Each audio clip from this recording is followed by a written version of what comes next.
神入化，好像很厉害啊。是吗？那容貌呢？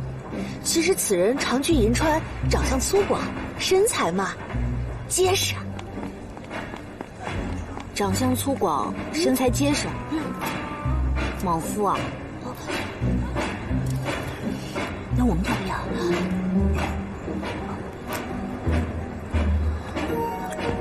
来，我呢，不是一个轻易伤害别人的人，但是非要让我嫁给一个我不喜欢的人，我就只能先斩后奏。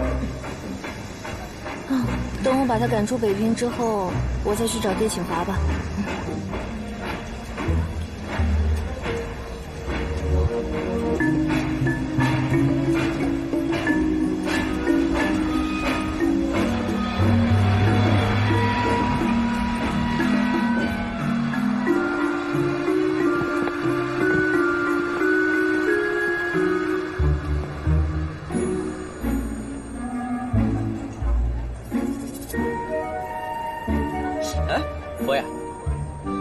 这新月饭店是北平最有钱的地方吗？怎么连个接待下人都没有？难不成让我们自己走进去啊？是他吗？人已经到了。嗨，佛爷你搞错了，人家接的是屈如梅。古代词人牛希济曾作“新月屈如梅，未有团圆意。红豆不堪看，满眼相思泪。”这牌子上书屈如梅暗合新月团圆之意，正是新月饭店派来接应我们的人。哦，这新月饭店还挺有意思的。但这个词怎么了？没事，我们先走。你好，在下彭三边。你们说会不会就是他呀？您是彭三边，彭先生？小姐，都现在怎么办？是趁乱掳走，还是动手？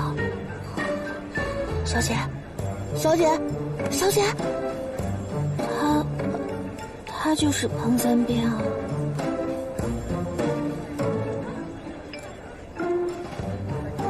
小姐，机不可失，你快下命令吧。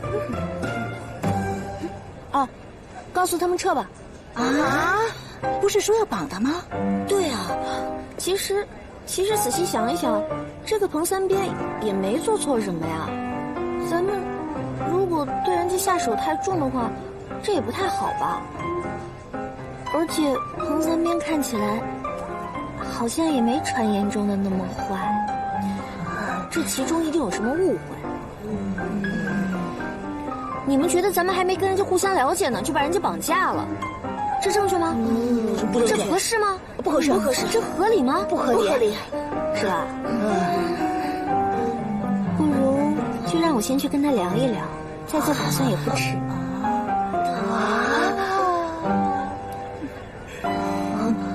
愣着干什么？还不快去照办？去。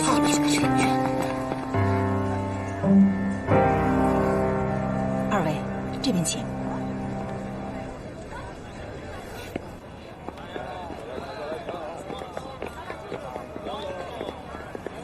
小新，哎，是，这2位贵宾就交给你带了。啊，我先走了。2位爷辛苦了，欢迎你们来到我们大北平，我是你们的司机小新。我们现在即刻前往新月饭店，路上大概需要半个时辰，你们可以在路上稍作休息，或者沿途看看街景。哟，新月饭店出来的小子可都是人精啊，一会儿作诗，一会儿说书的。你可……哎，爷，我还会念曲儿呢。厅长，北平欢迎你，等你开天辟地。对，赶紧上车吧，到时候啊，也有赏。谢谢2位爷，请。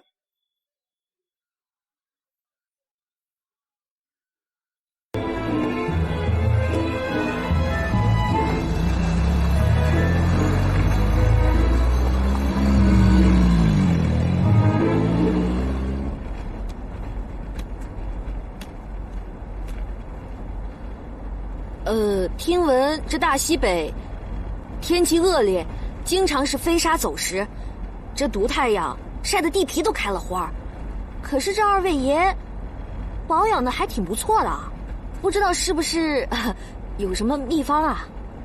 哦，小弟啊，你说的那是平常人家，我们在西北那可是大门大户，哪用得着受那风吹日晒的苦啊？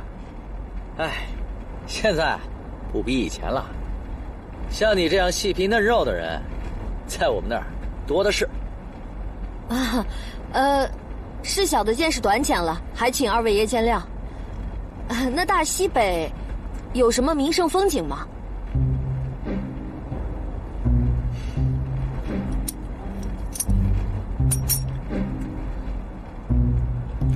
好好开你的车，我们爷喜欢清静。好嘞，多谢二位爷打赏。佛爷，咱们俩这是被人认出来了。此人身份古怪，来者不善，小心为妙。啊！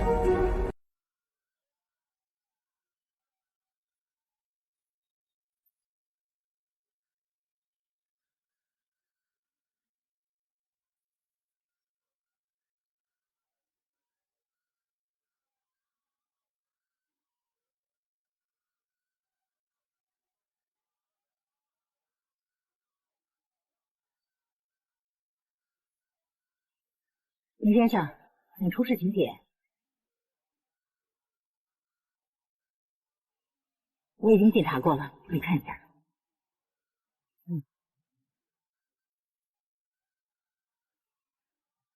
彭先生一路辛苦了，客房已经准备好，请您先稍事休息。小姐。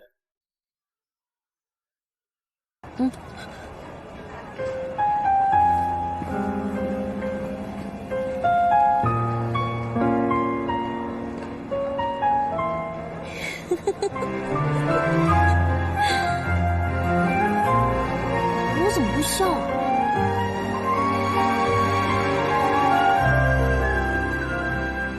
欢迎彭三爷。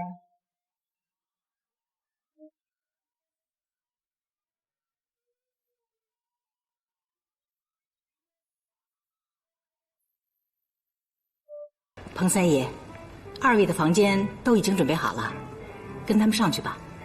谢谢。不客气。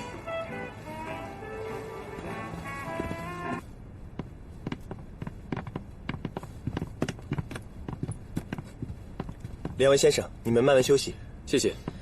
哎呀，佛爷，哎，你还真别说，北平这地方真不错。新月饭店这么讲究的地方，哎，咱们那儿可没有啊。新月饭店自开张以来，有过100年的历史，它的来历、背景一直是个谜。改朝换代都没有让它受一点的影响，它反而越来越稳固，说明这个地方深不可测。我们万事要小心。嗨，没这么邪乎吧？我看这里啊，就是一家高级饭店，专供那些有钱人消遣，搞得神神秘秘的呢，无非就是想让那些豪绅撒点钱罢了。既然我们已经到了这里，就安心住下吧。在拍卖会开始之前，四处打探一下，再做判断。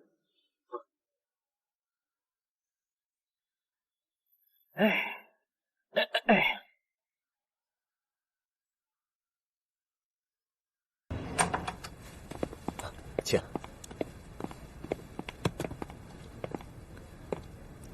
拿着。哦，谢谢爷。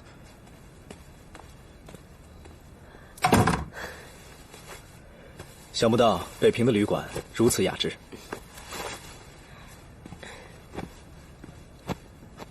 二爷，你说这路上颠簸劳累的，你看你头发上全都是灰了。你坐下，我帮你梳洗一下。你身子虚，还是我来吧。哦，我没事的，我平常在家里待得久了，这次啊，正好跟你来北平出来走走，看到很多很新鲜的东西，精神反而比以前好了很多呢。你喜欢就好。你喜欢的话，咱们以后常来。反正，在长沙也待腻了。好啊，都听你的。来，以后你说去哪儿，我们就去哪儿。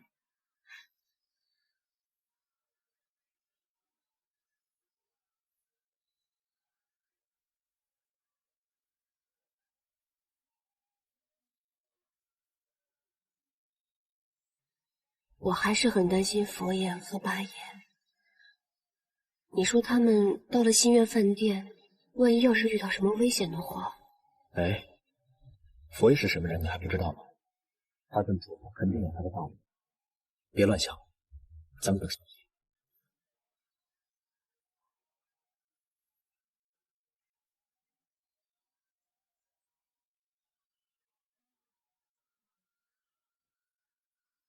我们现在有了铁子，可以进入新月饭店，但是你们非常复杂，急需你，所以等一下我们下车时，你跟夫人从另外一节车上开，在新月饭店附近找个旅店先安顿下，我们分头。佛爷的意思不带我去新月饭店。您只有一，我们人太多了，还带着你去，太过扎人，我怕会露出马脚。此事全因我而起。让我置身事外，让你去冒险，我不同意。你听我说，我们来的目的只有一个，就是为了不用，不到万不利，绝不用。北平跟长沙不一样，人心难测，我们要做好最坏的打算。如果我跟老八在新月饭店出了什么事，你在外面起码有个爹。是的，还有彭三边的身份现在还没有动。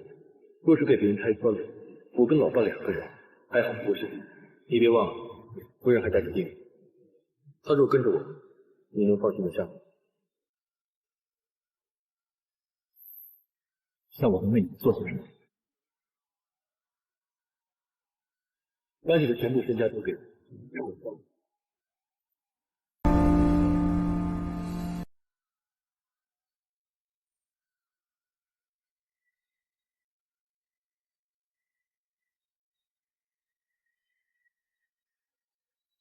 怎么了？没事。二爷，我头发长不好打理，我自己来吧。哎，我看北平女子都留齐肩短发，清爽洋气，要不咱们走？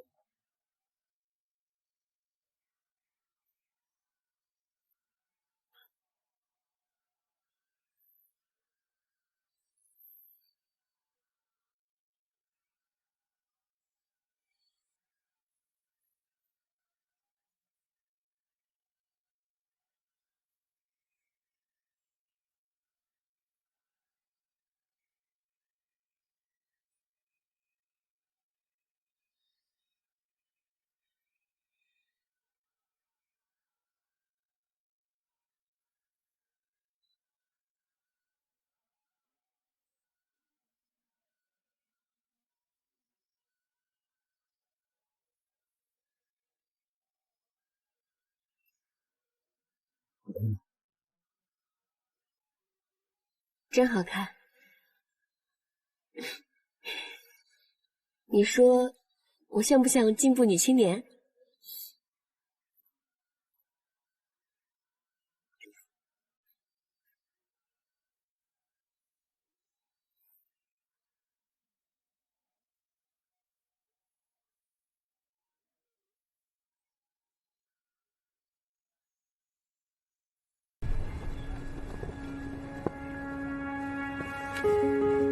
报告长官，县人刚才来报，张启山已经连续2日闭门不出，府中一切事务皆由管家打理，上门拜访的客人也都被打发走了。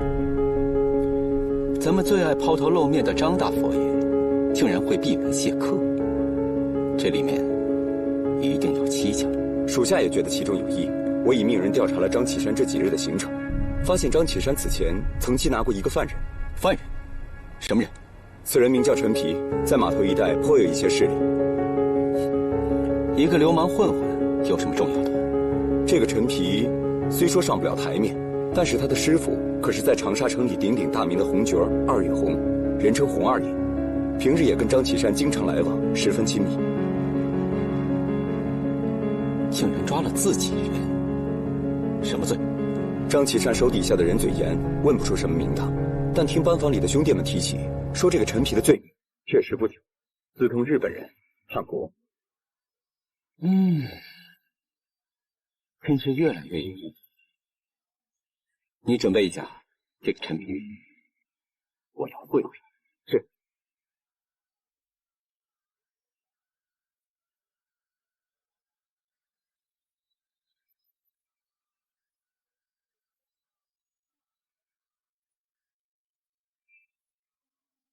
有人吗？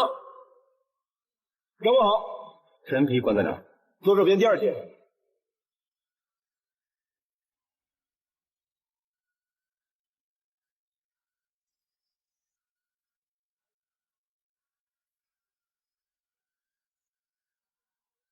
你就是陈皮。赶快问你话呢，聋了是不是？长沙城这地界儿，二月红的名号可是无人不知，无人不晓。能成为他的徒弟，恐怕也不是等闲之辈。陈先生，你不在梨园谋职，那在何处发财？我听说码头一带南北商船不断，有些人趁火打劫，劫持商船夹带违禁品，跟日本人合作更是一劳永逸。陈先生这么精明的人，不会不知道吧？我知道，你在码头一带颇有威望。不过做点小买卖糊口，这也是情理之中的事情。可是我不明白的是，你又如何得罪了张大夫，沦为这阶下囚呢？陆某人更不明白的是，你师父二月红跟张启山的关系这么要好，怎么到现在还没有人来赎你？难不成你已经变成一颗弃子，被他们给抛弃了？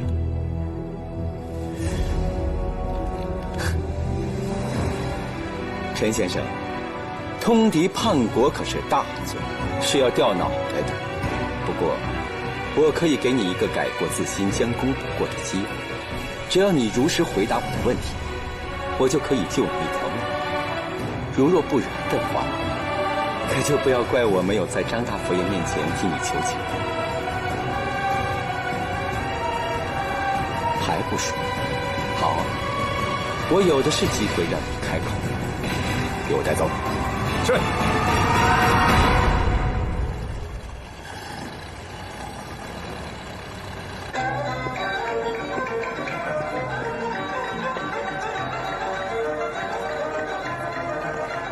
还请道长为我们指点迷津。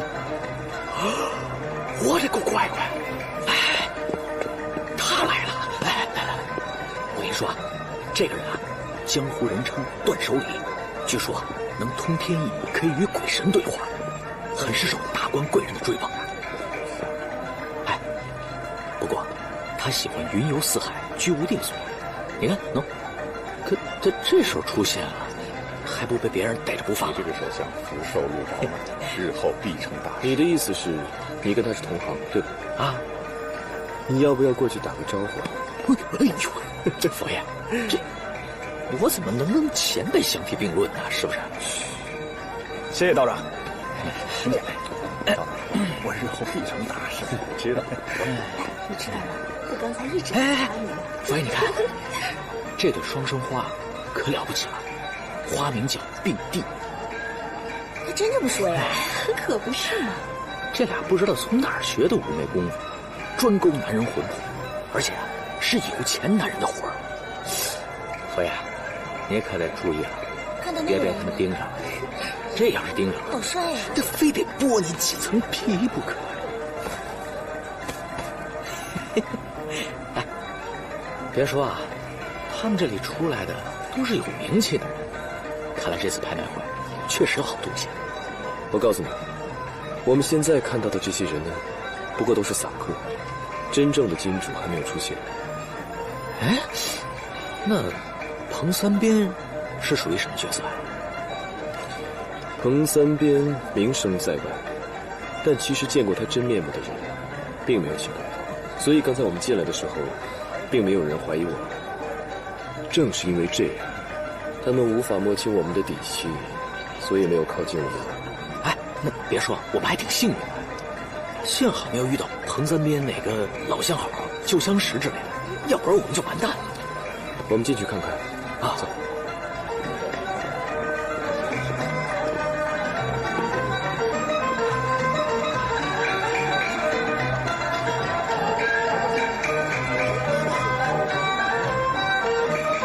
而且啊，人家家大业大，人家说得起。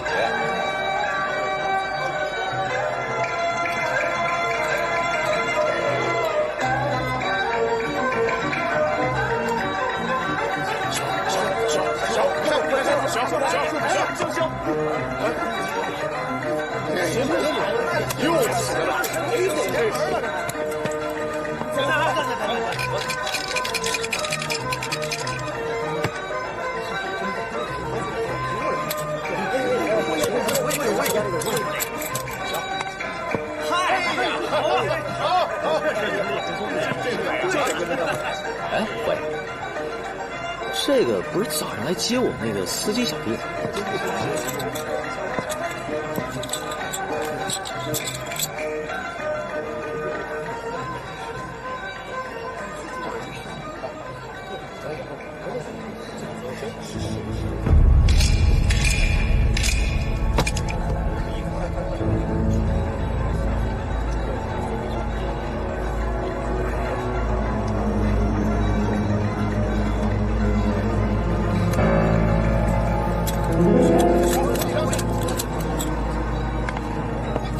你看司机小弟身后穿绿衣服的那个家奴，有什么问题吗？这个女家奴耳廓奇特，你看，骰子动的时候，她的耳朵也会动，肯定不是寻常人。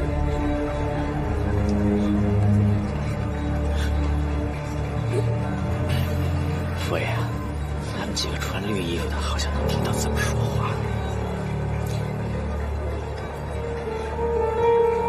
如果他们真能听到我们说话的话，那这里所有人的声音他们都听得到。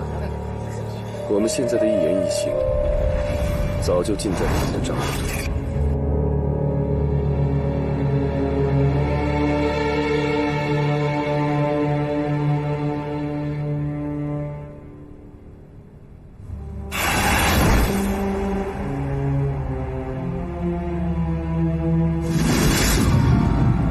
不会吧，这么厉害？那他们能听懂我说长沙话呀？佛巴巴利，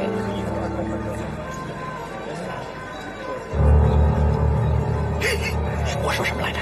听得见不一定听得懂，我们以后就用长沙话了。倒可以试一试。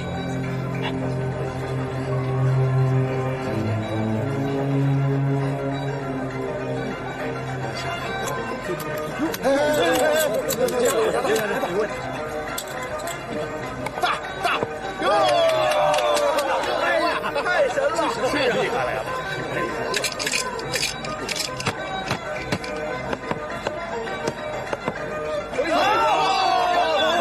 又赢了，厉害，太好了！无聊啊。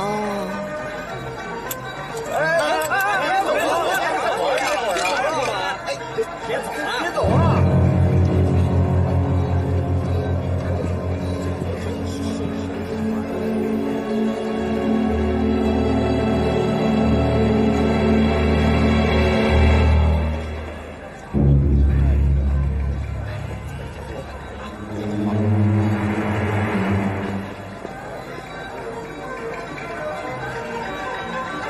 佛巴巴利。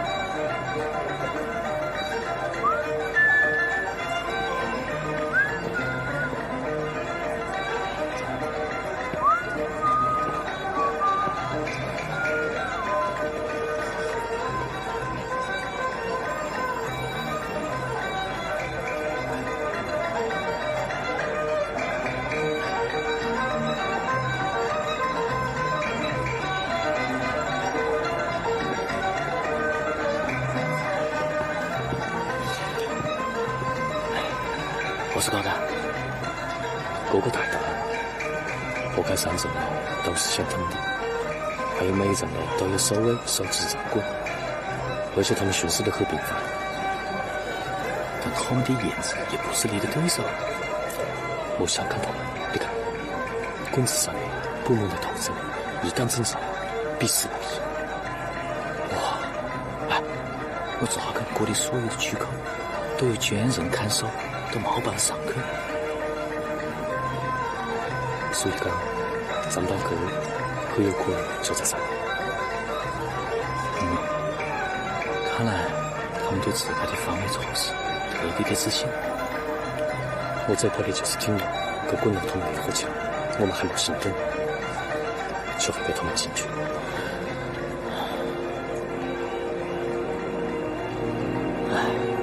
该个滚佬再无是讲，只能靠挺路自飞，还好打不起，尤其是那在挺路。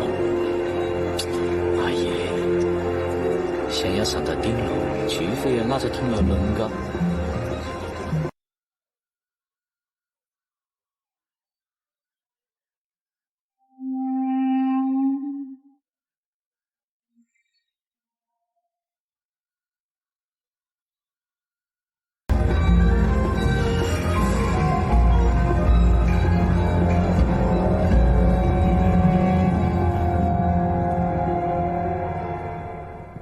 佛爷，这是茶座的演出单子。为了给拍卖会的客人找点乐子，这新月饭店安排了北平最有名的唱戏班子，连唱3天。这些曲子你熟悉吗？哎呦，佛爷，我平时也就凑凑热闹，连个票友都算不上。哎，要说起唱戏，那还得是二爷呀。哎，那出木柯寨，那枪花、下腰，嘿，翻身，嘿，简直绝了呀！嘿嘿嘿，哎，佛爷，我都调查清楚了，这最后一天的重头戏啊，按照北平大户人家的玩法，可以由底下的观众来点戏。这新月饭店的玩法呢，可就更大了，点戏归点戏，还得按规矩来，价高者得。哎，也算是给这拍卖会热热场子嘛。哎，佛爷，你叫我调查这个干什么呀？木柯寨这出戏，我也听二爷唱过，虽说是好曲儿，可我担心北平这戏班子能不能把这出戏给唱好。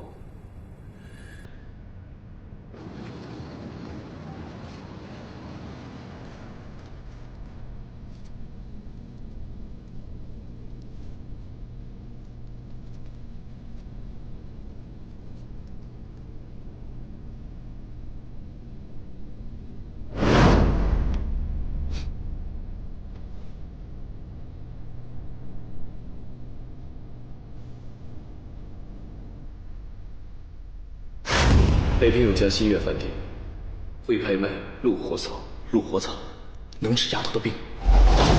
我们这次来目的只有一个，就是为了求要那个。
来，长官，你先吃点。好。哎呀，长官，你好坏呀！哎，怎么了？你看看人家为了给你剥蟹腿，指甲都坏了，你也不说心疼心疼人家。是吗？我看看。还真是啊，这手真让人心疼。长官啊，拿礼物来补偿你，好吧？什么礼物啊？来，好漂亮啊！我给你戴上啊。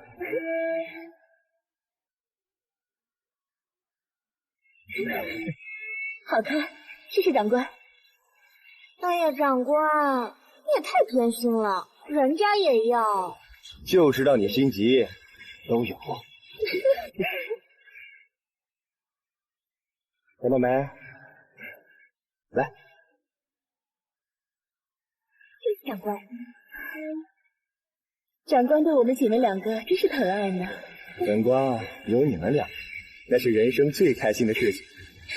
来，我们姐妹二人敬长官一杯。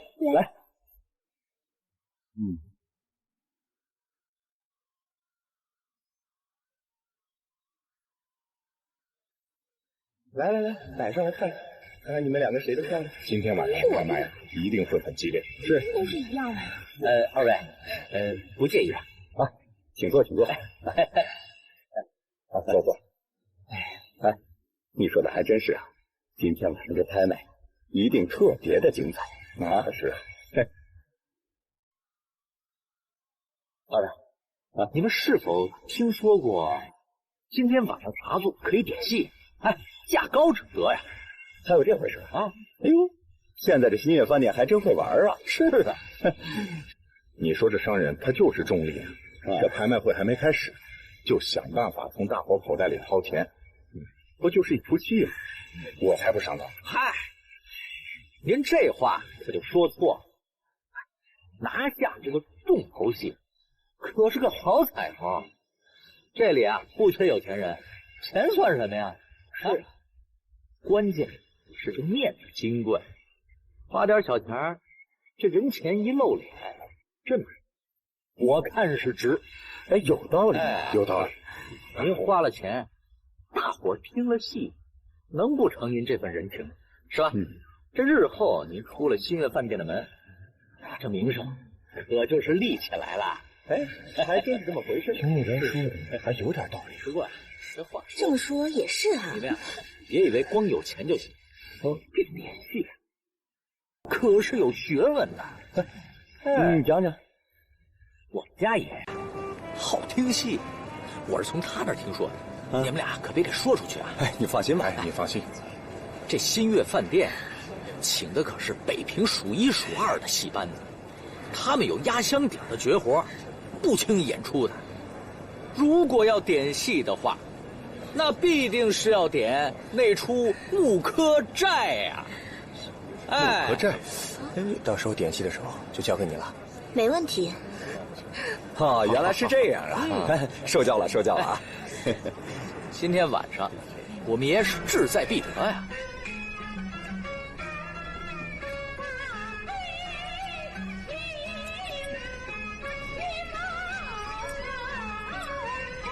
哎，飞，你说。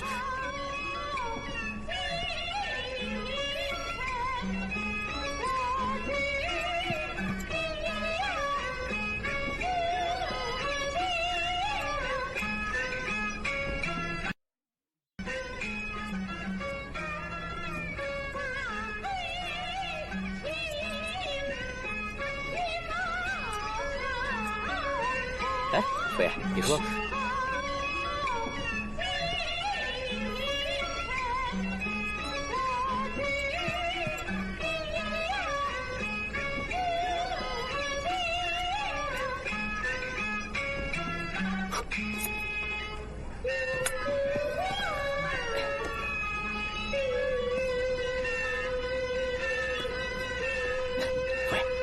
搞定了。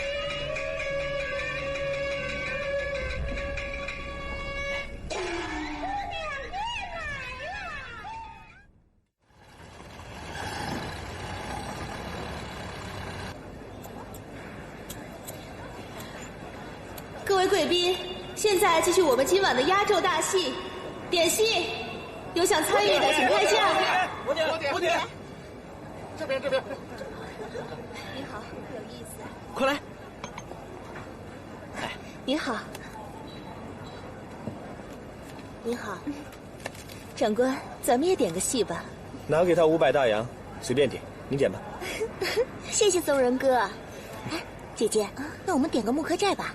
好。去不去？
徐州刘松仁长官以最高价格点戏《木柯寨》。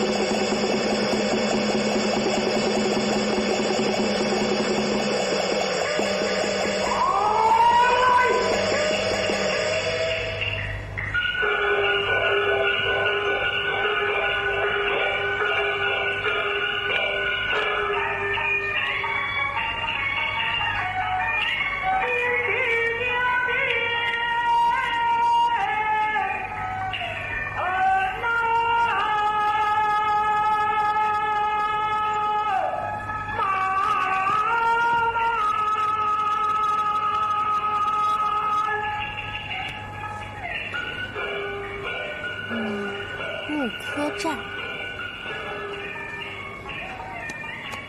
是出好戏。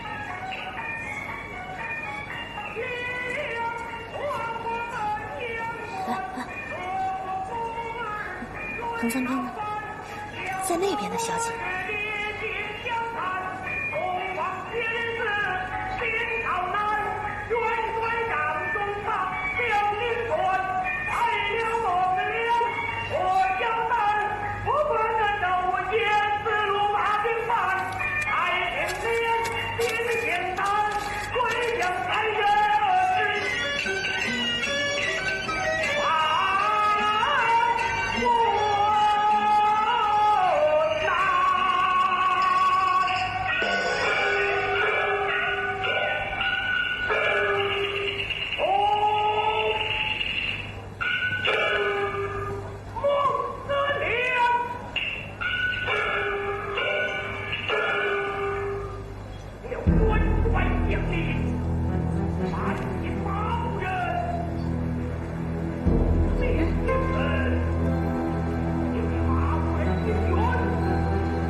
双生花戒指。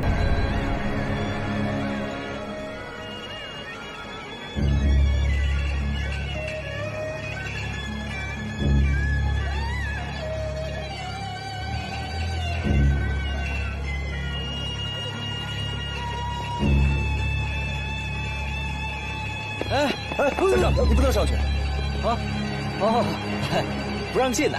哦，我知道，我知道了。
这不彭三边吗？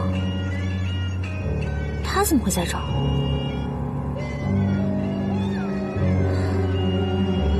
难道……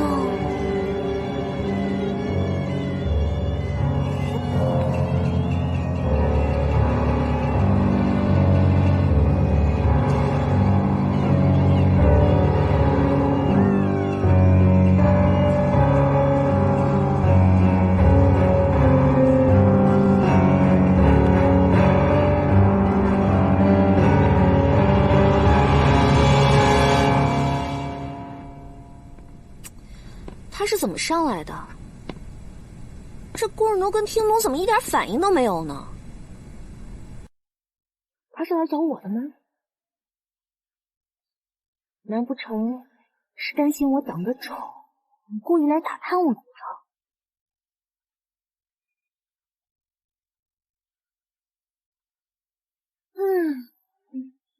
这点跟我倒是蛮像的。可是这里这么多房间，他能找到吗？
这个太嫩了，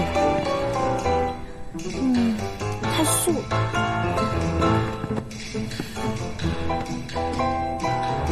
太夸张了。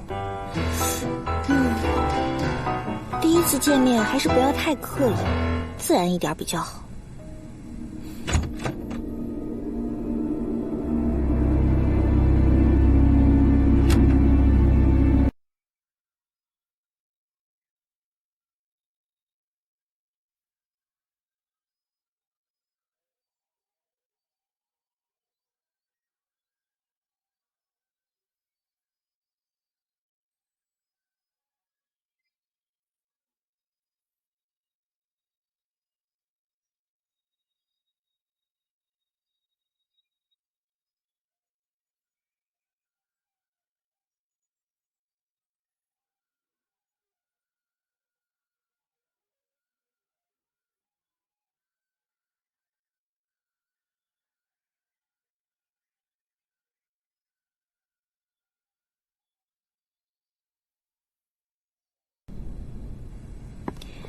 噔噔，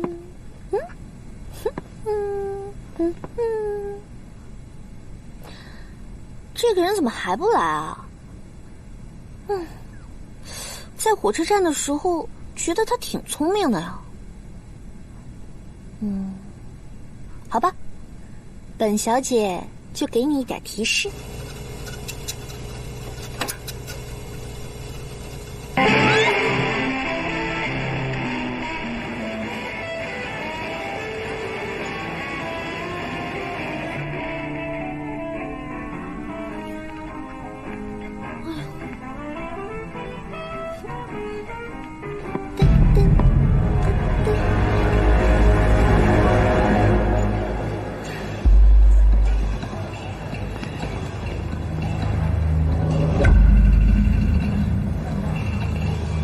上面不对劲，你们俩跟我来。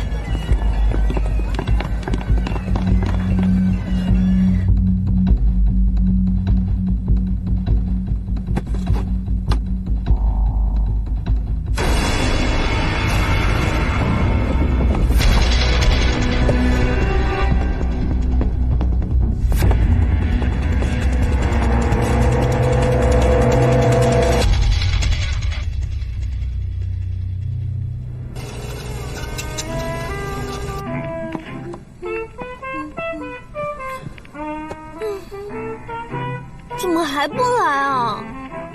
我提示都已经给的这么明显了，笨蛋！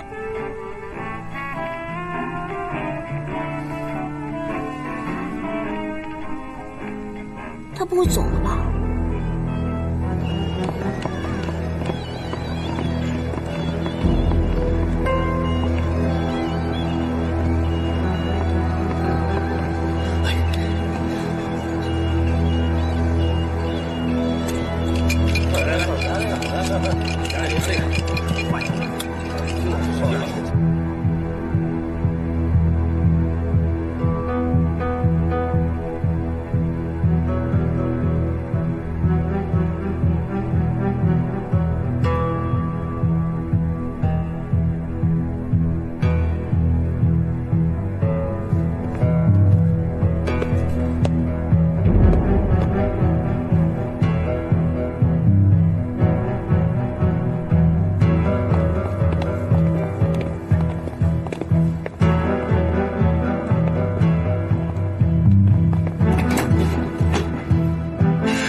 这个人怎么这么沉不住气啊？才找这么一会儿就走了。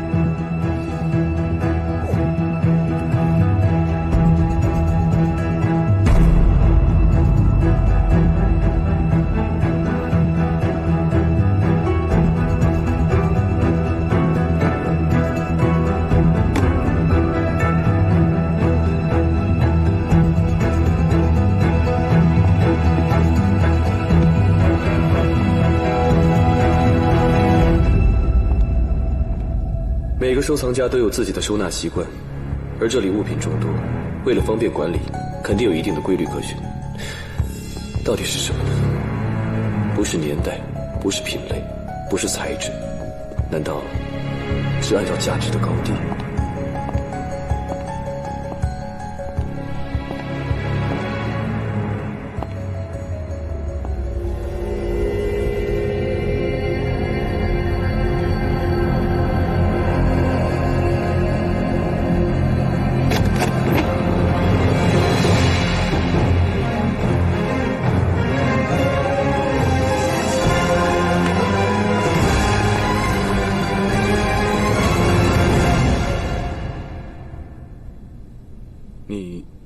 我怎么了？这么快就认不出我了？你还真是贵人多忘事啊！哎，二位爷舟车劳顿辛苦了，欢迎你们来到我们大北平，我是你们的司机小新。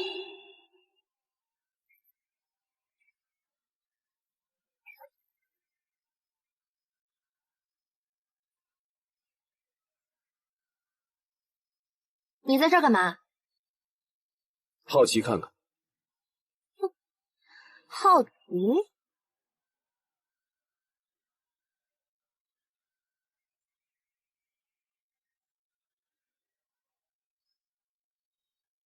你再不放我出去的话，他们很快就会找上来的。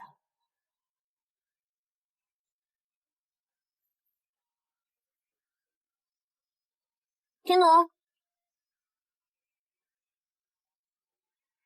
待会儿不管听到什么声音，都不许上来。可是小姐，这是命令。是。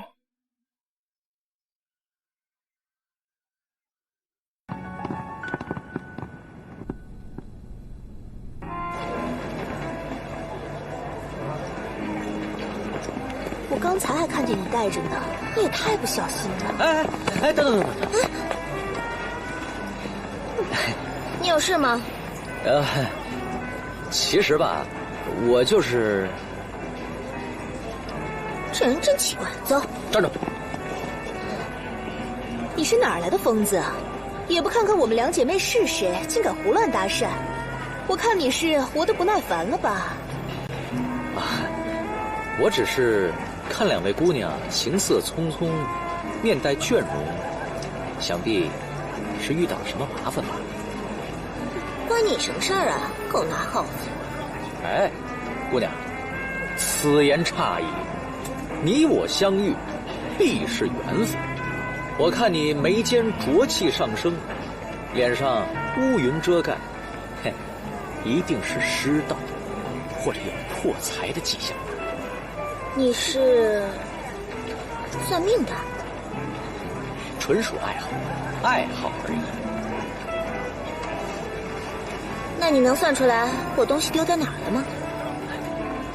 可否借姑娘你的玉手一看？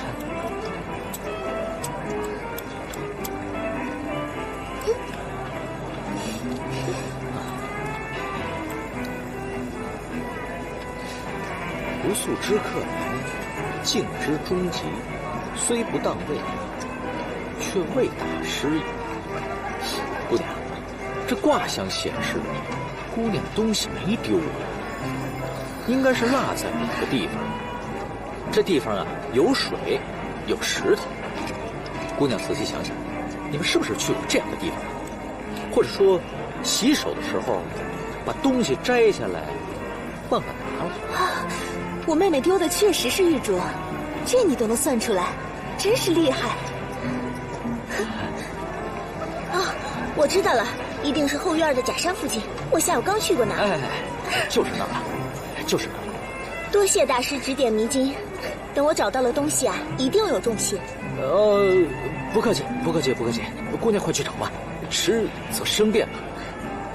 是，我得抓紧去了，这要是被旁人捡了去，我可要心疼死了。姑娘快去。多谢大师。不敢当，不敢当，客气客气。走吧，走吧。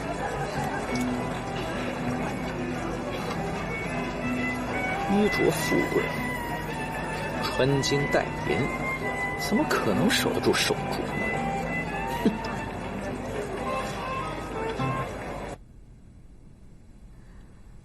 彭三边，我新月饭店敬你如上宾，没想到你不但不知足，反而还入室行窃。你说，你刚才到底在找什么？我警告你啊，千万不要动歪脑筋。在这儿，只要我轻轻一跺脚，你就插翅也难飞了。就算侥幸逃脱了，你的那些小伙伴可就不好说了。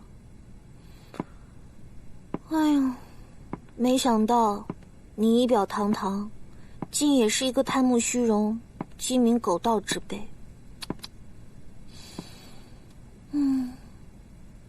小姐，你误会我了，我并不是你想的那样的，我是有苦衷的。真的吗？那我给你一个机会，你解释清楚。我千里迢迢来到北平，是为了找药。我舍弟的爱人得了重病，必须要找到这个药，才能把他救好。我也是一时糊涂，才会干了这种事。对不起。好吧，新月饭店的规矩你不是不知道，想要从这里把药拿出去，只有2条路。第一就是明天的拍卖会，你凭实力夺得；第二就是你拿命来换，东西给你陪葬。你选一下吧。我会好好想想的，谢谢你。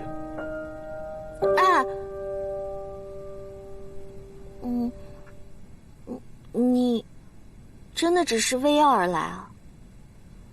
是啊。行，走吧，走吧，走吧。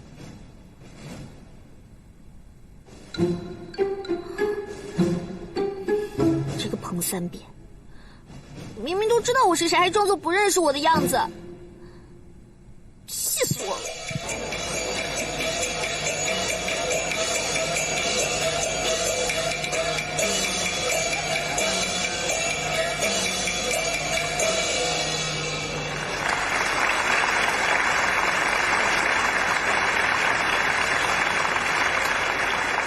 还没下，会不会出什么意外？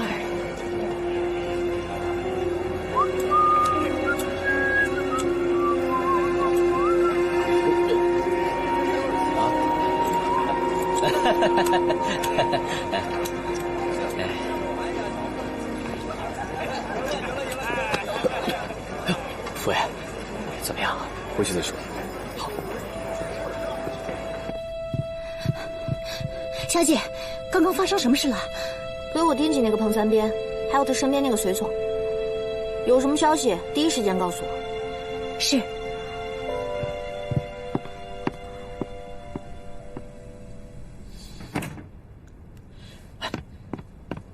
夫人，怎么样？得手了吗？东西应该不在那儿。哎，也是，这么容易得手，反而不正常。哎，此行真是凶险万分，幸好没出什么事情。我被发现了。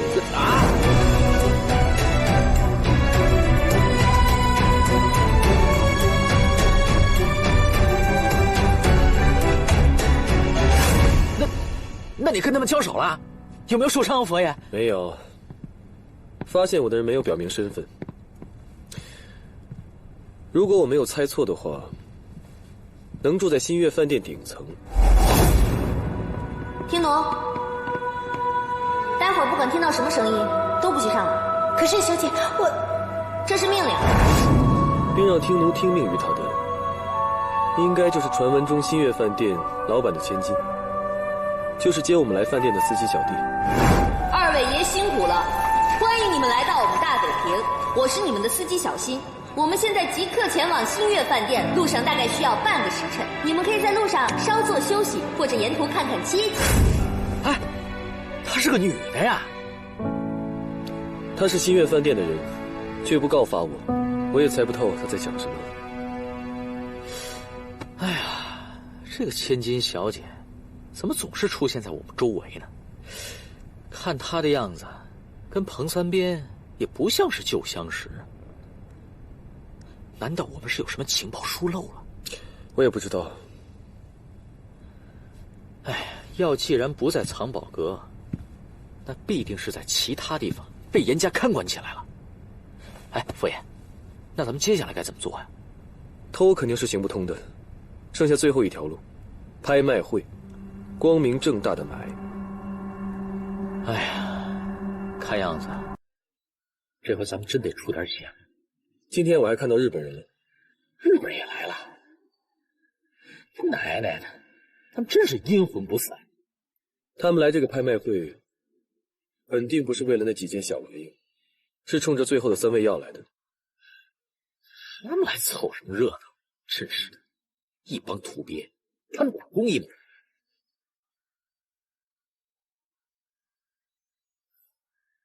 佛爷，那我们带的银票够不够？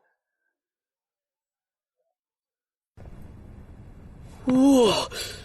我的妈呀！佛爷，你真是大手笔啊！必须要探一探他们的虚实，不能坐以待毙。哎，佛爷，现在新月饭店戒备森严，你要再去的话，肯定得被他们发现了。这回我去吧。啊！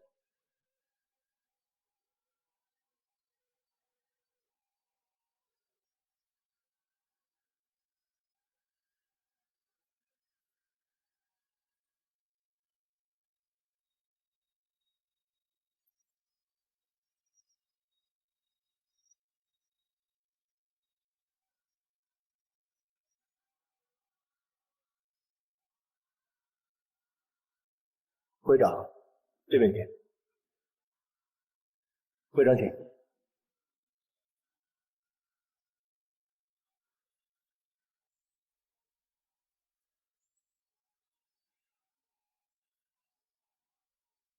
会长，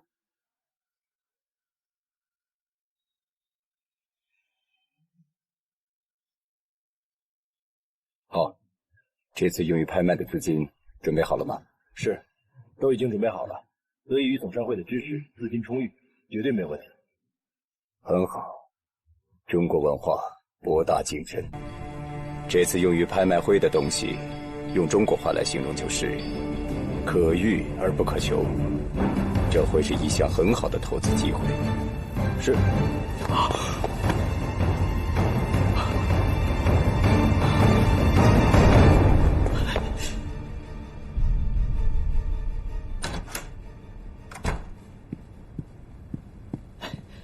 佛爷，这日本人背后有大商会的资金支持，要是到了拍卖会现场，看到咱们要的东西，硬碰硬的话，能有几分把握呀？看来这次我们真的准备的不够。哎，可是这明天就要到拍卖会了，我们上哪儿筹这么多钱去啊？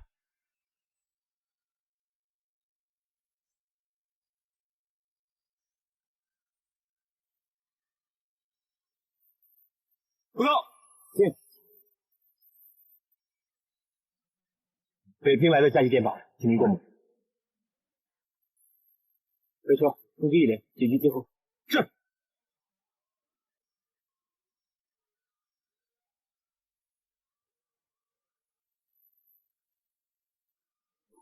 张副官，你来了。管家，佛爷让我来取东西。哦，佛爷已经通知我，都已经准备好了。好，这边请。你走。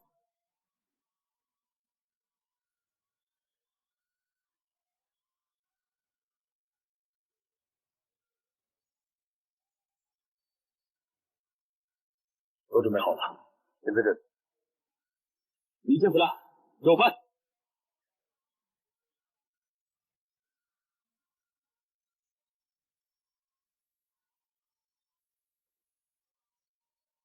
慢点。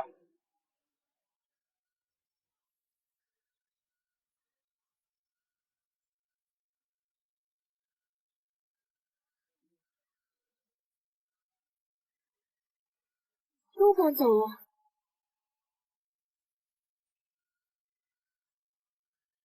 经乾隆红釉盘一件，上品。唐翡翠玉手镯一对，上品。宋定窑暗花双鱼曲一件，上品。清羊脂白玉簪一只，上品。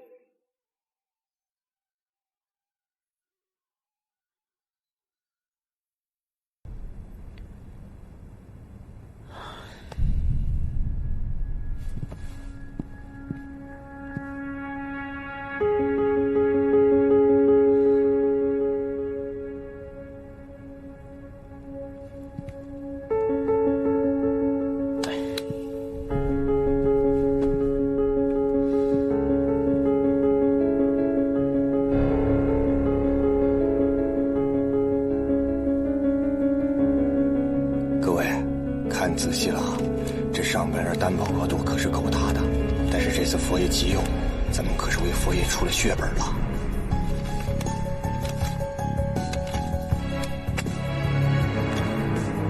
几位掌柜的，商量好了吗？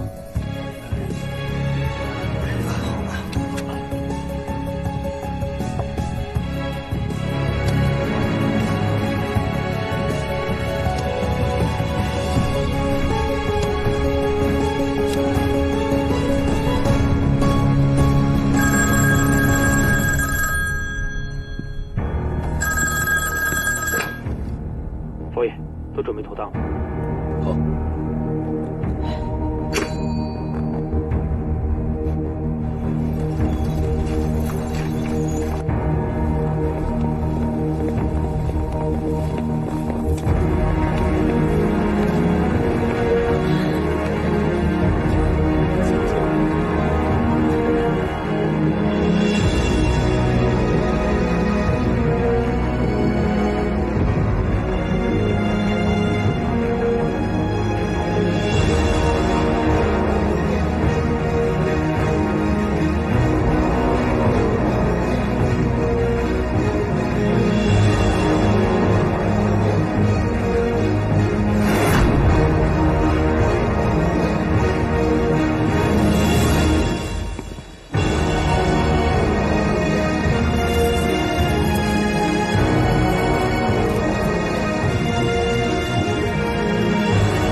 看见前面的包厢了吗？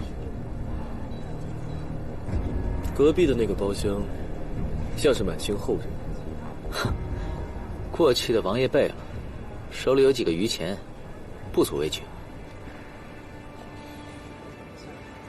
对面的包厢，穿西装的，应该是日本商会的会长。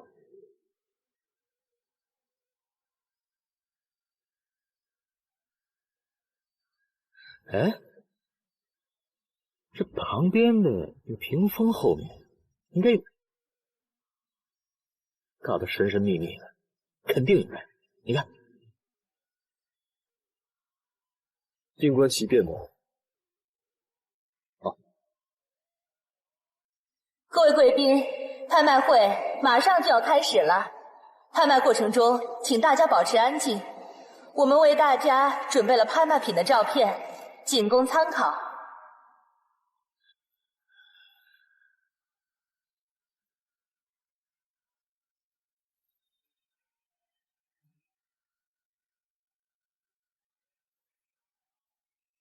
我们拍卖会的规则，每次叫价最低5万，没有上限。你们可瞧好了，拍不着可就没下回了。下面是今天的第1件拍卖品，现在开始走货。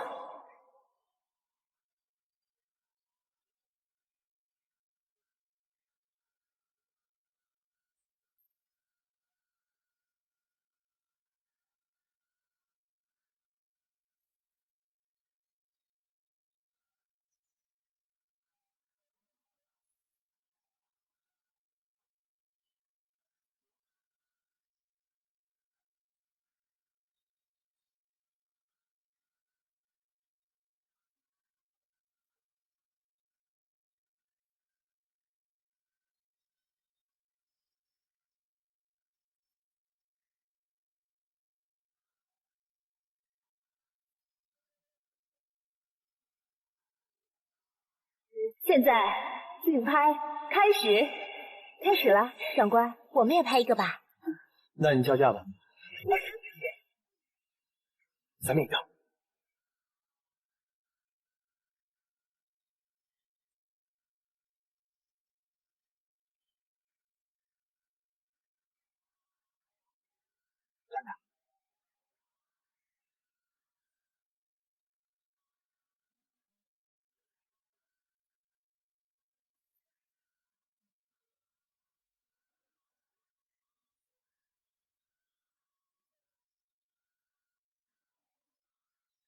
恭喜刘长官，拍拍得今日的第一件拍品——余影青莲，恭喜！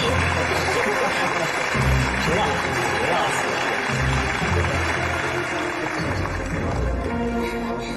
谢谢。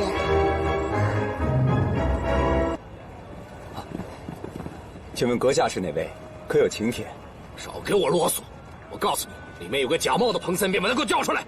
哦，阁下是来找彭三鞭的。你看清楚了，爷爷我才是彭三鞭，里面那个是假的。新月饭店向来是一人一帖，人帖俱在方可进入，这是规矩。这什么狗屁规矩！我告诉你，我不仅是你新月饭店的客人，我还是你们未来的姑爷。我要找你们老板亲自和他说清楚。让开！别动！少在这撒野！别动！我管你是天王老子！干什么？敢拦我？别在这找死！站住！别动！要不这样吧，你们呢在这等着，我帮你通知一声。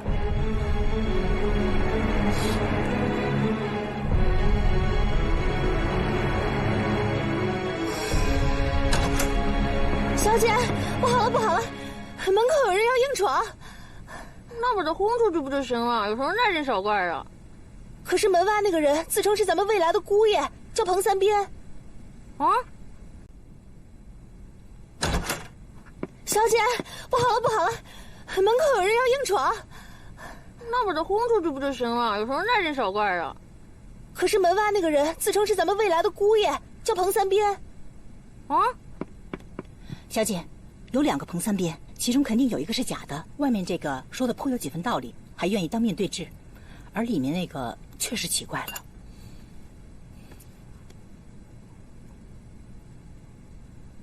2个彭三鞭，哼，真有意思。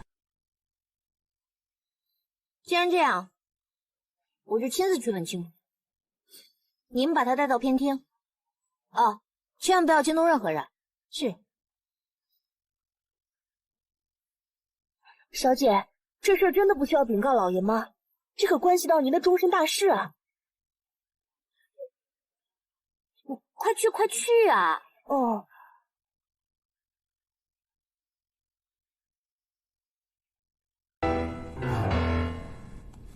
这什么狗屁规矩啊！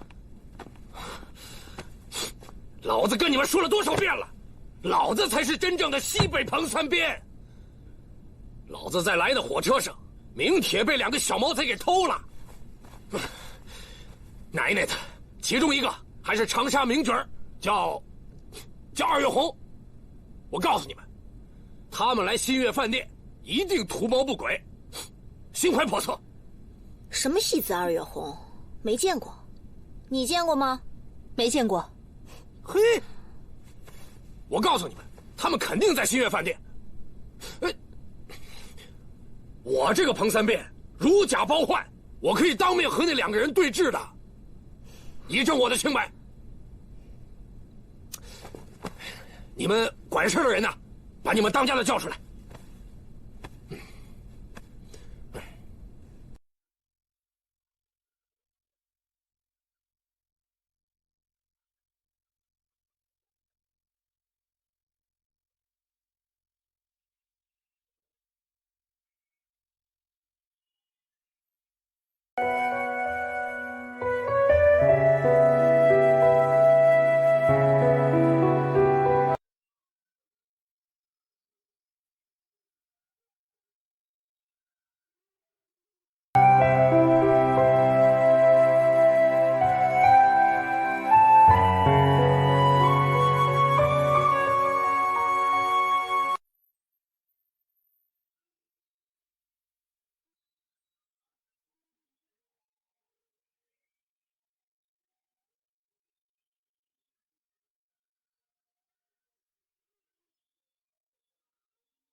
这就是我们的少当家。少当家，只听说这新月饭店老板有一位掌上明珠，从来没听说还有位公子啊。哼，让您见笑了。我是尹大老板的表侄，代理他打理一些琐事，称不上什么少当家。哦，原来是这样。在下西北彭三边，咱也不用客气，以后呢都是一家人了啊。听说你路上失窃了，丢了名帖，敢问你还有什么能证明自己身份的东西吗？老子还需要什么证明？这就是老子的证明。哎，我警告你啊，打烂了我们家东西可是要赔的。你一个小毛孩，你也做不了主。我要见尹老板，还烦请你帮我通报一声。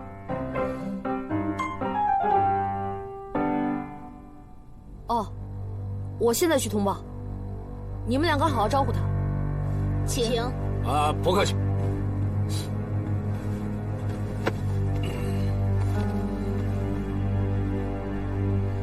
好好招呼他，千万不要让他惊动管家。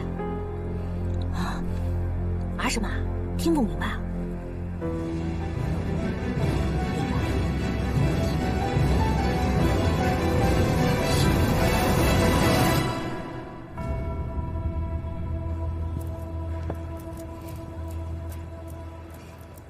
各位贵宾，本轮的第2件拍品出自于宋朝的香炉双龙挂耳，现在竞拍开始。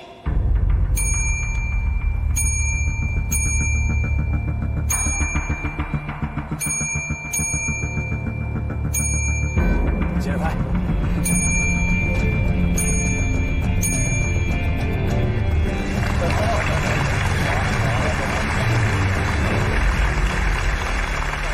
第1轮的拍卖到此结束，各位稍事休息，稍后将进行第2轮拍卖。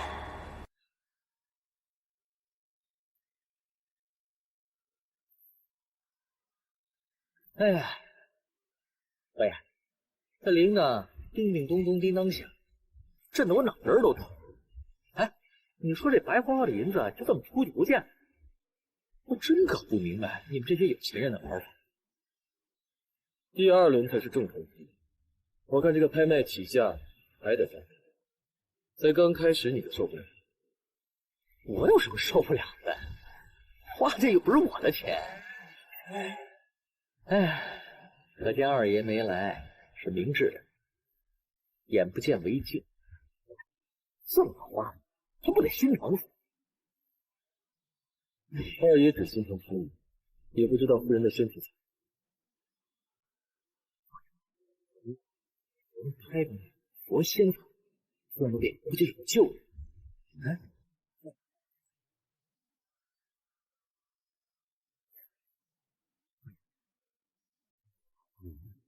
这几位都没什么动静，定不定第2轮？快坐吧，好戏马上就开始了。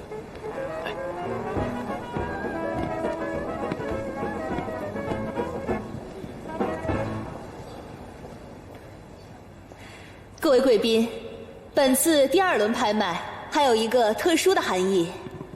本轮共有3件拍品，这3件拍品不仅十分特殊和珍贵，而且关系到新月饭店继承人尹新月小姐和西北彭三边先生的联姻大事。如果彭先生能拍得其中1件拍品的话，那将视为新月饭店尹氏与彭先生联姻的第1份彩礼。让我们预祝彭先生能顺利拍得拍品。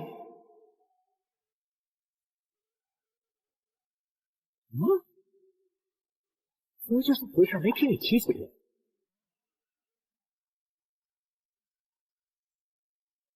哎，这细细想来，我们也不吃亏呀。既得了这味药，还白送了一个嫂子。嘿嘿。开玩笑，开玩笑。原来如此。你知道啊？你还记得我们刚到车站时接我们的牌子上写的屈如梅吗？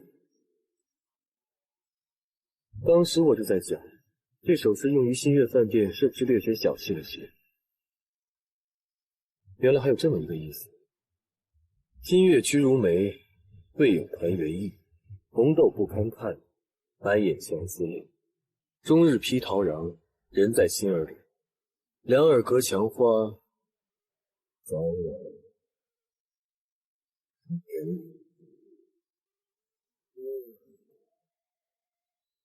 怪不得彭三边那么宝贝这张名语，原来人家是来相亲的。哎呀，不过我看这事儿有蹊跷。你说是不是这个尹老板故意做了个局，想坑那个彭三边？暂时管不了那么多了，先拿到东西再说。各位贵宾，本轮拍品分别是麒麟结、鹿火草、蓝蛇胆3味药材。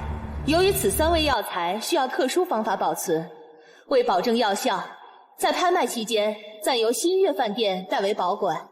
拍卖结束后，立即交付货主验货。本轮以锦盒为单位，一律价高者得。我们将采用盲拍的形式。什么？盲拍？哎，那我们怎么知道哪个锦盒里面才是我们要的东西啊？这太无耻了吧！开弓没有回头箭，我们先试拍一次，摸清楚他们的底细。第二轮第一件拍品，起拍价最低20万。现在竞拍开始。这都是些什么东西啊？真是闻所未闻。我呀，曾在古籍中偶然看到过，这蓝蛇呀，是生长在极寒之地的一种毒蛇。它呀，通体幽蓝，双瞳金黄，而且身有剧毒，100年难得一遇。可偏偏这蛇胆却是治病的良药。这么名贵的药材，竟然出现在这儿。那个麒麟结是不是就是传闻中吃了可以百毒不侵、驱虫辟邪的神药啊？好像是。鹿火草，这就更难得了。我也是听爷爷辈的先人提醒过，杀鹿取五脏，以草减脂，鹿净活，这可是能让人起死回生、续命延寿的宝贝啊！哦，点灯。主持人，我们商会要求点天灯。好，点灯。日本人点天灯了，这。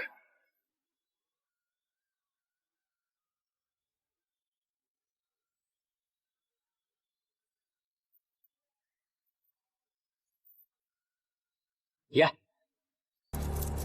日本人点天灯了。点天灯是什么意思？这个点天灯啊，在拍卖行里是包场子的意思。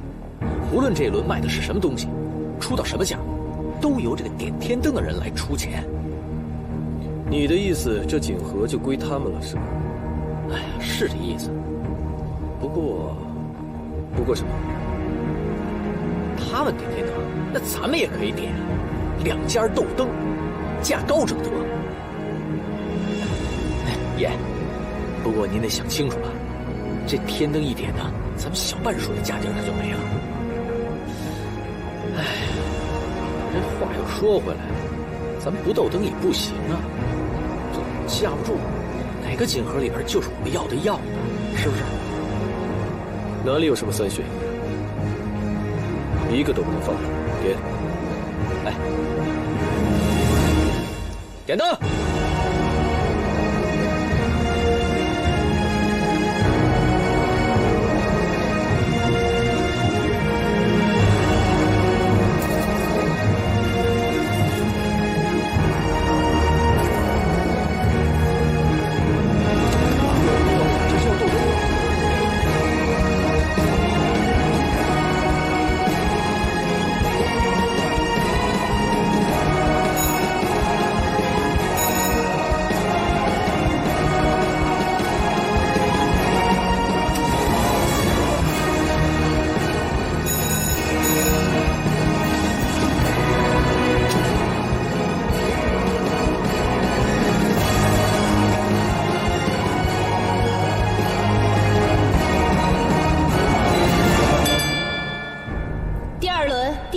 品，价高者得。恭喜彭三爷双喜临门。哎呀，赢了日本人就是过瘾。哎，佛爷，难道我们真的要把这3个锦盒全都给收了？人命关天，还有别的选择吗？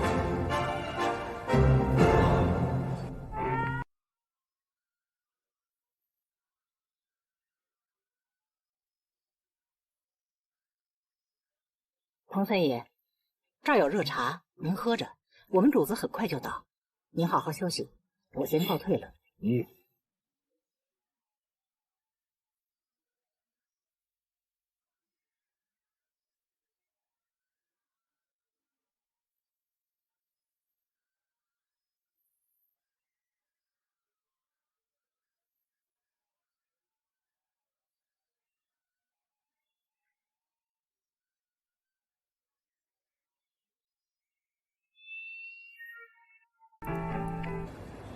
第2轮第2次竞拍，现在开始。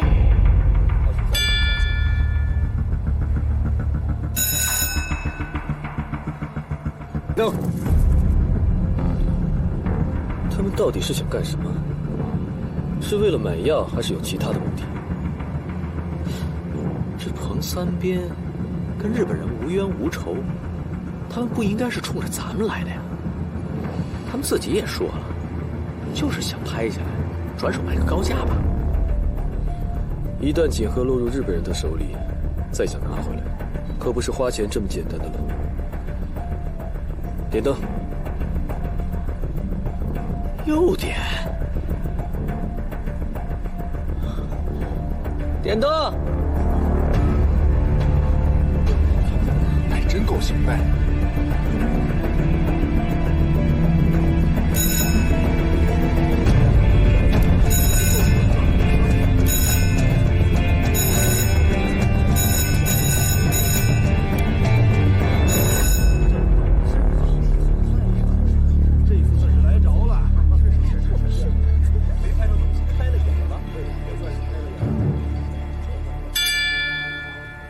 第2轮第2件拍品仍由彭三爷拍得，恭喜彭三爷！彭三爷2点天灯，可见对尹小姐用情之深。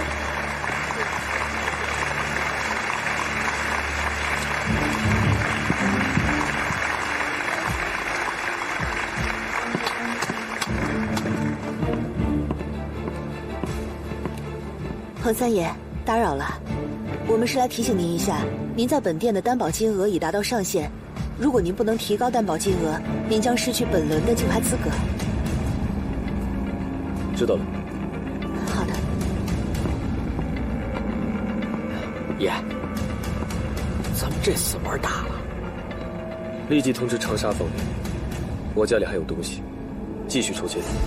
哎，这已经是长沙4家最大的银行一起担保的金额了。就算你家再有东西，一时半会儿也找不到有能力担保的银行啊！找九爷，让他回9年想办法。哦，有道理，我这就去。主持人，我想要求拍卖暂停半个小时。好，由于彭先生资金上出现了一些问题，应彭先生的要求，我们暂停半个小时，请各位稍事休息。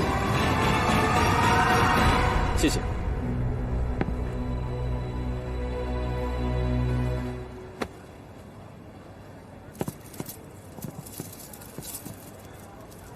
彭先生，你是一个可敬的对手，我很钦佩。但是，我觉得还是有必要奉劝你一句：放弃最后这个锦盒，保住仅剩的1点家产，也许日后你还可以东山再起。这位先生，我一心求药，奈何受制于盲拍的规则，只得准备散尽家财。我不知道阁下为何阻挠我，是怪我挡了阁下的财路，还是在为自己刚才举棋不定错失了机会，找我撒撒气呀？你们中国人有句古话叫识时务者为俊杰。这尹老板怎么还做？我本以为彭先生是聪明人，会做出最合理的判断。可惜啊，我好心相劝，是想交你这个朋友，可彭先生却不领情。不过，依我看，按照你们中国人的德行，也许我不用做什么，你很快也就要完蛋了。你不要以为你对中国的文化很了解，我们中国还有句古话：“来而不往非礼也。”意思就是说，你我之间的交往，有来有回才有意思。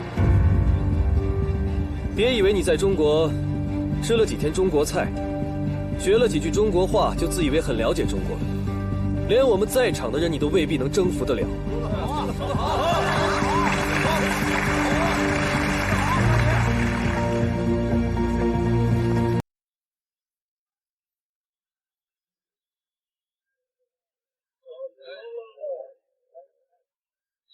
这种人，平常在长沙为非作歹也就算了，现在还跑到别人的地盘去逞英雄。哎，我这又费脑力费体力，现在还得费钱。哎，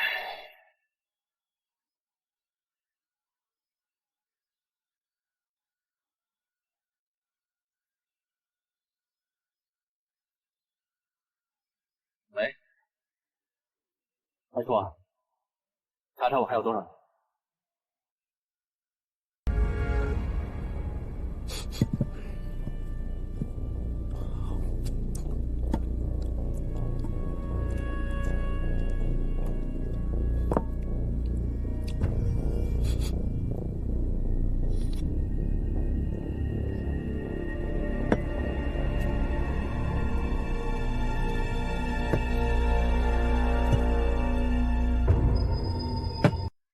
算命的，你别走啊！我说你这朋友行不行啊？这灯是点还是不点啊？就是啊，可别耽误了大家伙吃晚饭呢。可惜了这俊俏的小哥了，怎么就成了这新月饭店的姑爷呢？哎，我可听说这尹新月可是出了名的母老虎。哎，可惜呀，可惜。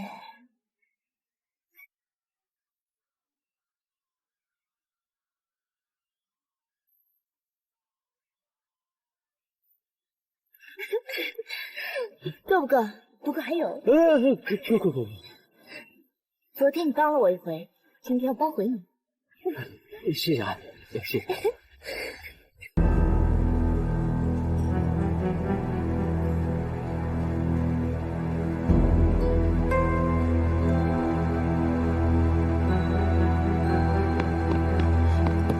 爷，九爷已经为我们找到了一家愿意担保的银行了。干得好。可是他说，即使再多的钱，现在都是杯水车薪。这日本人是有备而来，咱们斗不起这第三盏天灯啊，还是得另想法子呀。哦，对了，爷，这些呢是我这些年做买卖攒下来的钱，除了日常所需之外，其他的都在这里面了。啊，跟你们是没法比，但这种豪情壮语的事情，也算我齐咧嘴一个，啊！哎。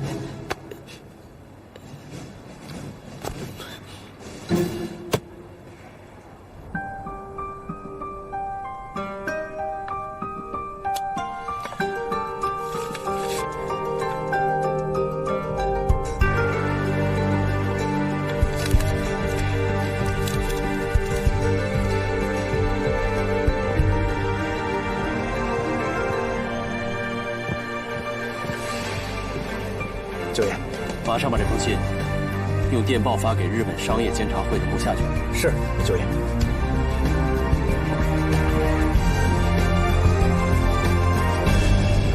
时间到了，我们拍卖继续。如果彭先生的情况还是这样的话，那么最后一件拍品将由价高者得。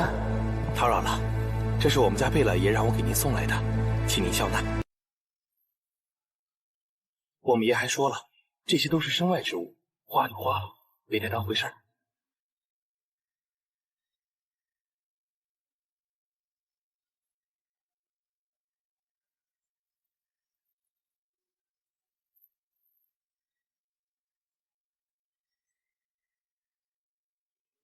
主持人，我们可以继续了。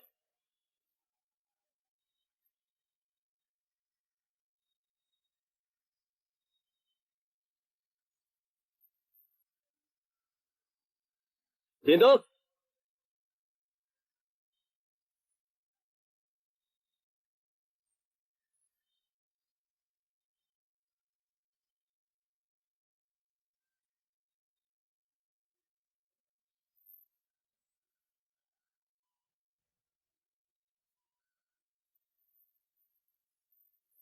在这里还能看到连点2盏天灯的盛况，可谓是前所未有，真是罕见的。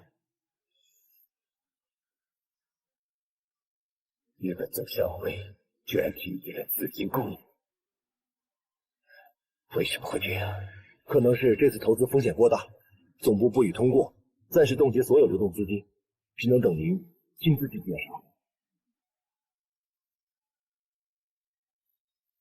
哎，爷，这日本人怎么没什么动静啊？看样子九爷的法子是用对了，断了对方的资金链。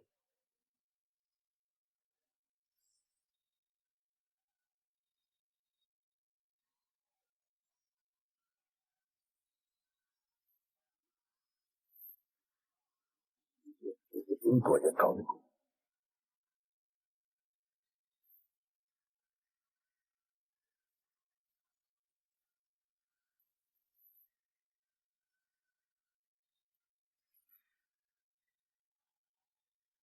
本轮最后一件拍品由彭三边先生拍得，恭喜彭先生！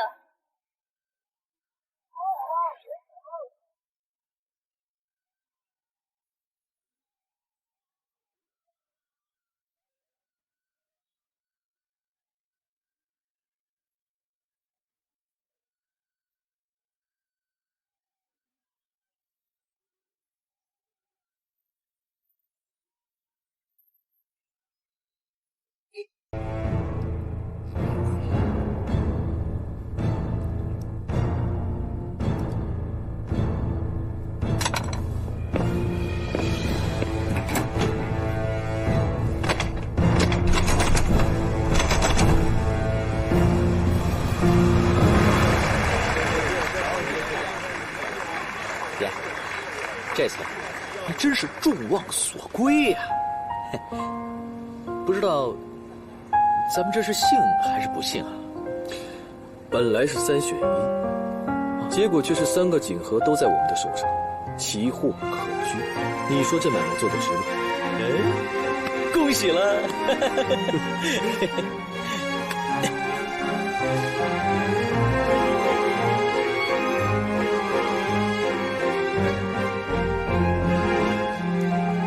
走吧，去找二爷。哦，哎，先生，先生，我们新月饭店的规矩，拍到的东西要在你们离开饭店的时候才能奉上。什么？那我们刚才的……既然新月饭店有这个规矩，我们理当遵守。所以，我们的身份是不是被发现了？应该还没有，可能他们真有这样的规矩。百年老店谨慎一点也是应该的。那现在怎么办啊？唱完就成局。我看也只有这样了。现在的架势，我们想冲也冲不出去呀。恭喜彭三爷获得这3味药材，恭喜恭喜！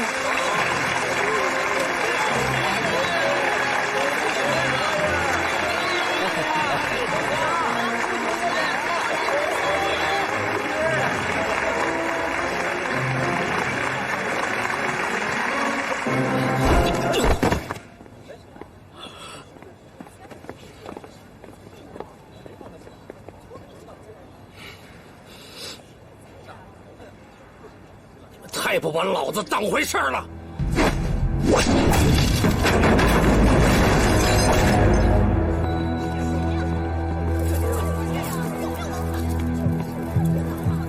有个假的彭三边，冒充老子的人呢！赶快给老子站出来！你们为为什么没把门锁好啊？他怎么跑出来了？都是锁了呀！你再说，谁敢在此闹事？公子，你是谁？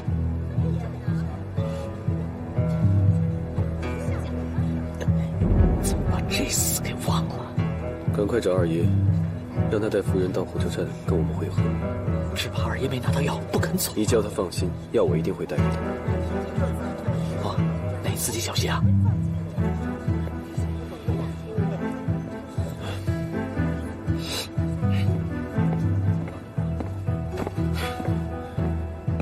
我是谁？好，老子就告诉你们，老子才是真正的西北彭三边。有人在这顶替我的名字，在这招摇撞骗。不可能！刚刚我们彭三爷可是点了3盏天灯，拿了3味药材，你怎么可能是彭三爷？给老子睁开眼看清楚，我才是西北彭三边。这恐怕要让这一位彭三爷解释一下吧。这位公子，你说我是假冒的，我可是拿着请帖大大方方的走进来的，而你呢，却是闯进来的。明明是你们在火车上偷了我的请帖，你还在这狡辩！你这可就是贼喊捉贼了。在火车上，你偷我请帖不成，我放你一马。如今你是来这里叫嚣，胆子太大。你以为你嘴皮子能说，就能颠倒黑白吗？我不知道你冒充我到底寓意何为，但我告诉你，我今天不会放过你。三爷，你三爷，哎呦，这种人怎么值得你动手呢？这不是失了你的风度吗？是不是？哎，这尹家小姐还在一边看着呢。今天是大好的日子，我就不跟你计较。滚！我呸！老子长这么大还没见过像你这么不要脸的。我告诉你们，老子不但是真的彭三边，我还是尹小姐的未婚夫。尹小姐，你千万别被这小白脸几句谎话给骗了。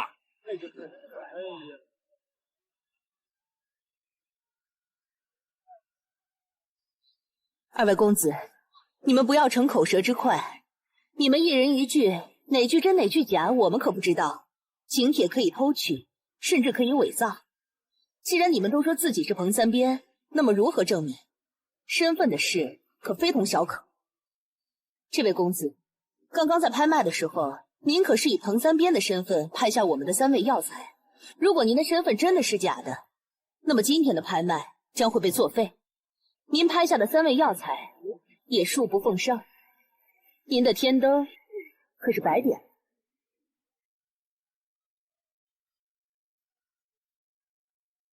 喂，既然他们的身份都搞不清，那刚刚的那3味药是不是就应该归我们日本销毁？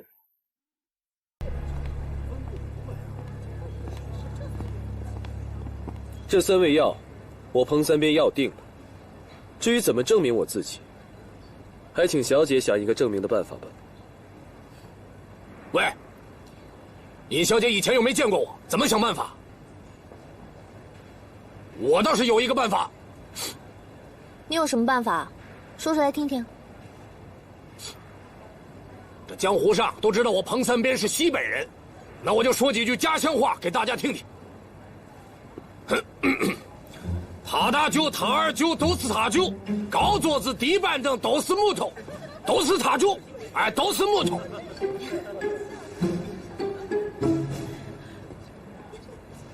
你说完了？说完了。看来你只是在江湖上听说我是银川人，却不知道我彭三边虽身处银川，祖籍却属于东北。我祖上从东北起家，后来迁去银川，因为沙土发了家，所以我整个家族定居在了银川。银川话我根本不会讲，但是东北话我说的挺溜的，要听一下吗？嘿，故事编的倒不错。我呸！老子就是地道的西北人，什么祖籍东北？老子嘴上说不过你，但手里的鞭子一定能给你打趴下。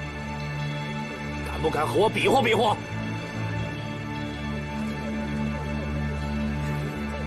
三爷，来，吓我！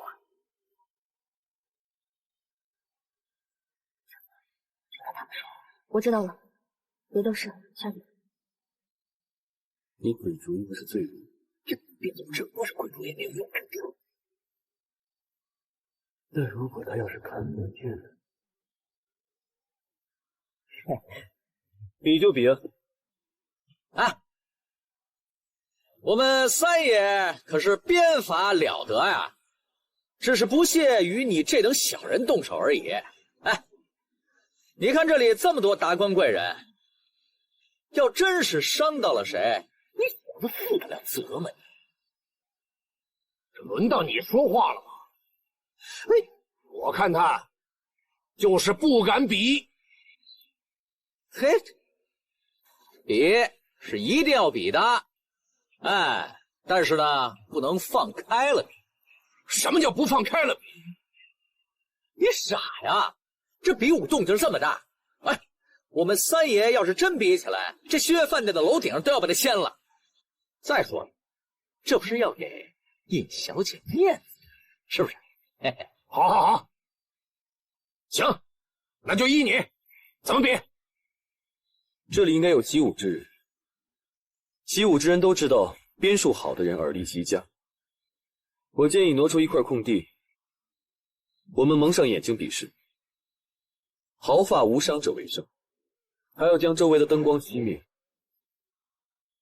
这样我们不会伤到旁人，也不会破坏这里的东西，岂不两全其美？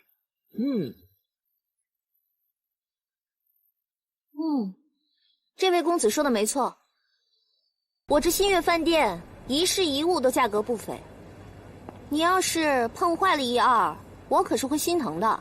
哦，对了，你刚刚打坏了我们家一张椅子，一会儿得赔啊。小姐，刚才是我一时鲁莽，您千万别生气啊！一会儿我亲自向您赔罪。废话怎么那么多？到底比不比啊？比，那就听小姐的，来吧。好啊，来人呐，挪地方。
听说北平很多好吃好玩的地方，哎，一会儿等我们三爷赢了，你可得带我们到处去逛逛呀！啊？